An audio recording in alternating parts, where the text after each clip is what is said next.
എടുത്താലും എനിക്ക് കുഴപ്പമില്ല. അല്ല ഞാൻ പറയാം, വേണമെങ്കിൽ എടുത്താൽ മതി, വേണ്ടി തള്ളിക്കളയാം.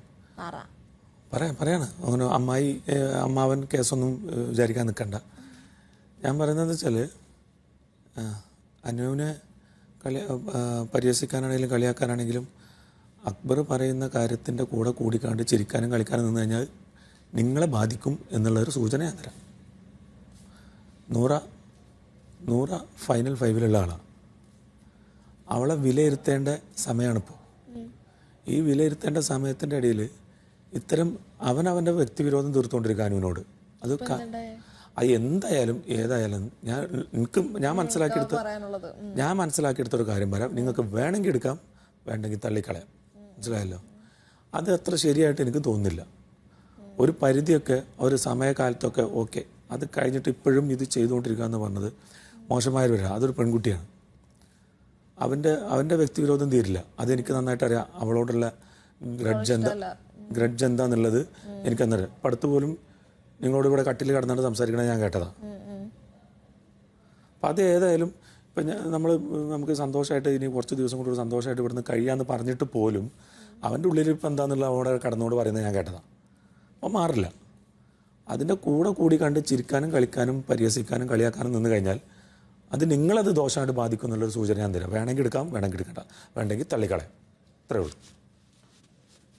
അത്ര ശരിയായിട്ട് എനിക്ക് തോന്നുന്നില്ല. ഈ പരിപാടി അത്ര ശരിയായിട്ട് തോന്നുന്നില്ല. ഇന്നലെ ഞാൻ എന്നോടും പറഞ്ഞു, ഒരു പരിധിയിൽ കഴിഞ്ഞിട്ടുള്ളത് വേണ്ട. എന്നോട് ഞാൻ പറഞ്ഞില്ലേ? അവളോടായിരിക്കും. അറിയില്ല, എനിക്കറിയില്ല. എന്നോട് പറഞ്ഞില്ല. അവളോടായിരുന്നു.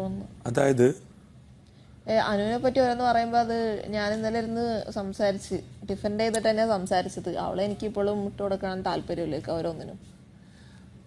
അത് നമുക്ക് അഭിപ്രായ വ്യത്യാസങ്ങളുണ്ടാവും, പ്രശ്നങ്ങളുണ്ടാവും. ഇവിടെ ഈ 100 ദിവസത്തിനകത്ത് എന്ത് പ്രശ്നം ഉണ്ടെങ്കിലും നമ്മളത് പറഞ്ഞ് തീർത്ത് പോയിട്ടേ ഉള്ളൂ. ചിലപ്പോൾ നമ്മൾ അറിയാതെ വായിൽ നിന്ന് വന്ന വാക്കുകളായിരിക്കാം. അതിനെ ക്ലാരിറ്റി എടുക്കുക, ഷോർട്ട് ഔട്ട് ചെയ്യുക, തീർക്കുക. ഇതിലേറൊക്കെ ഉപരി ബന്ധങ്ങൾ എന്ന് പറഞ്ഞ സാധനമുണ്ട്. ഇതൊക്കെ ഇവിടെ ഈ വ്യക്തിവിരോധം അല്ലെങ്കിൽ ഈ ദേഷ്യം ഇതെല്ലാം ഇവിടെ തീരും. പോകണമെന്നല്ല, ഇവിടെ കഴിഞ്ഞാൽ അത് കഴിഞ്ഞു. പിന്നെ ഇതും തൂക്കി പിടിച്ച് ആരും പുറത്ത് പോയാൽ നിൽക്കില്ല. പിന്നെ എന്തിനാണിത് ഇവിടെ ഈ അവസാന നിമിഷം 9 ദിവസമുള്ളൂ കാണിക്കേണ്ട ആവശ്യമില്ല. ഷോർട്ട് ഔട്ട് ചെയ്യുക, സന്തോഷമായിട്ട് ഇവിടെ നിന്ന് ഇറങ്ങുക. നമുക്ക് പറയാനുള്ള കാര്യങ്ങൾ പറയേണ്ടി വരും. അതിപ്പോൾ ഏത് സ്റ്റേജിലാണെങ്കിലും ഇവിടുത്തെ കാര്യമായിട്ട് ബന്ധപ്പെട്ട് ഇതിൻ്റെ ഒരു ഓളം തീരുന്നവരെ നമുക്ക് പറയേണ്ടി വരും. പക്ഷെ അത് കഴിഞ്ഞ് കഴിഞ്ഞാൽ നമുക്ക് നല്ല ബന്ധം ഇവിടുന്ന് കിട്ടിയ 100 ദിവസം കൊണ്ട് കിട്ടിയ നല്ല ബന്ധങ്ങളുണ്ട്. അത് കീപ്പ് ചെയ്യേണ്ടി വരും. അത് നല്ലതാണ്, നമുക്കത് ഗുണം ചെയ്യുന്നതാണ്. അവിടെയും പോയിട്ട് ഇതും കൊണ്ട് നടന്നിട്ട് അവൻ ഏതോ കാലത്ത് അവളുടെ വായിൽ നിന്ന് എന്തോ അങ്ങനെയൊക്കെ ആണെങ്കിൽ എന്നോടൊക്കെ എന്തൊക്കെ നമ്മളെ അഭിപ്രായ വ്യത്യാസങ്ങളുണ്ടാവും. അത് ഇവിടുന്ന് ഇപ്പൊ ഞാൻ പറഞ്ഞുതരാം. ഇപ്പം ഞാനും അയാൾ എന്നോട് ചെയ്തതെല്ലാം മറന്നിട്ട് അയാളോട് ചിരിച്ച് കളിച്ച് നിൽക്കണം എന്ന് ആഗ്രഹിച്ച് നിൽക്കുമ്പോഴൊക്കെ അയാളിരുന്ന് വരുന്നത് വേറെയാണ്. ഇപ്പം ഇപ്പോഴും അവൻ്റെ വയസ്സെത്ര, എൻ്റെ വയസ്സെത്ര, അവൻ്റെ പ്രായത്ര, എൻ്റെ പ്രായത്ര, അല്ലേ? പ്രായത്തിന് വ്യത്യാസമുണ്ട്. ഇപ്പം പോലും ഒരു ഡേറ്റിൻ്റെ കാര്യം ഞാൻ സൗഹൃദപരമായിട്ട് ചോദിച്ചപ്പോൾ ഇതുവരെ പറഞ്ഞില്ലോ താൻ പോടോ എന്നൊക്കെ വിളിക്കുമ്പോൾ ഞാൻ എന്നെ ഇടാന്ന് വിളിച്ചാൽ താൻ പോടാന്ന് തിരിച്ച് വിളിക്കാറ്. നമ്മളൊരു പ്രായത്തിൻ്റെ ബഹുമാനം ഞാൻ എല്ലാവരോടും കൊടുക്കാറുണ്ട്. മര്യാദ എന്ന് പറഞ്ഞാൽ സാധനം ഇല്ലാത്ത രീതിയിലാണ് അയാൾ സംസാരിച്ചുകൊണ്ടിരിക്കുന്നത്. എനിക്കത് ഇഷ്ടമല്ല. ഇവിടെ ആയതുകൊണ്ട് ഞാൻ ആ പരിമിതിക്കുള്ളിൽ നിന്നിട്ട് തിരിച്ചു വരും. എനിക്ക് അയാളെ പോടോന്ന് വിളിക്കണമെങ്കിൽ എനിക്ക് പ്രായപരിധിൻ്റെ ആവശ്യമില്ല. എൻ്റെ താഴെയുള്ള ആളാണ്. എനിക്ക് പ്രായത്തിൻ്റെ ബഹുമാനം കൊടുക്കേണ്ട ആവശ്യം എനിക്കില്ല.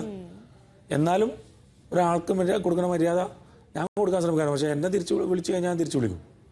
പക്ഷെ അങ്ങോട്ട് ഞാൻ വിളിക്കാറില്ല.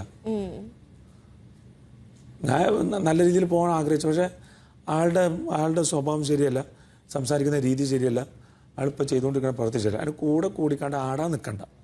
ഉള്ള സ്നേഹം വെച്ചിട്ട് ഇത്രയും കാലത്തെ സ്നേഹം വെച്ചിട്ട് ഞാൻ പറയാണ്, വേണമെങ്കിൽ എടുക്കുക, വേണ്ടെങ്കിൽ തള്ളിക്കളി. അത് നിങ്ങൾക്ക് ഞാൻ പറയും. ബാത്റൂമിൽ എന്താ ഉണ്ടായേ എനിക്കറിയില്ല, ഞാനത് നോക്കിയില്ല, ഞാനത് ശ്രദ്ധിച്ചിട്ടില്ല. എന്തെങ്കിലും ഇതുണ്ടാവും. പക്ഷെ പറയുന്ന വാക്കുകൾക്ക് കനത്തിന് അതൊക്കെ അളവും തൂക്കി നോക്കി ഇനിയെങ്കിലും പറഞ്ഞില്ലെങ്കിൽ ഇവിടെ പിടിച്ചു നിൽക്കേണ്ട സമയമൊക്കെ കഴിഞ്ഞില്ലേ? അവൾ ഫൈനൽ 5-ലും എത്തി അല്ലേ? ഇനി അവളെ വിലയിരുത്തേണ്ട സമയമാണ്. അപ്പോൾ പോയി കണ്ട എന്തെങ്കിലും അവൻ ഓഞ്ഞ തമാശ പറയുന്നുണ്ടെങ്കിലും കളിയാക്കൽ പറയുന്നുണ്ടെങ്കിലും കൂടെ കളിയാക്കിയാണ് അവള് ചോദിച്ചാ കൂടെ കൂടിക്കാണ്ട് പരിഹസിച്ച് ചിരിക്കാനോ ഇതാക്കാനോ നിൽക്കണ്ട. ഇഷ്ടമോ ഇല്ലോ എനിക്കറിയില്ല. എനിക്കത് അത് ഊള കോമഡി എനിക്കത്ര പിടിക്കണില്ല. എൻ്റെ കാര്യം ഞാൻ പറഞ്ഞു. അതൊക്കെ കേട്ടില്ല. അനുവിന് എന്താ പറഞ്ഞേ? ഞാൻ കേട്ടില്ല. ഞാൻ ഗ്ലാസ് അടിച്ചാണ്ട് നിൽക്കലാണ്. എന്താണ് എന്തോ അവൾക്ക് ഇഷ്ടമില്ലാത്ത പറഞ്ഞു. അവള് കരഞ്ഞാ? കരഞ്ഞോ ഇല്ല നിൽക്കാലോ. അവള് ബാത്റൂമിലാണ്.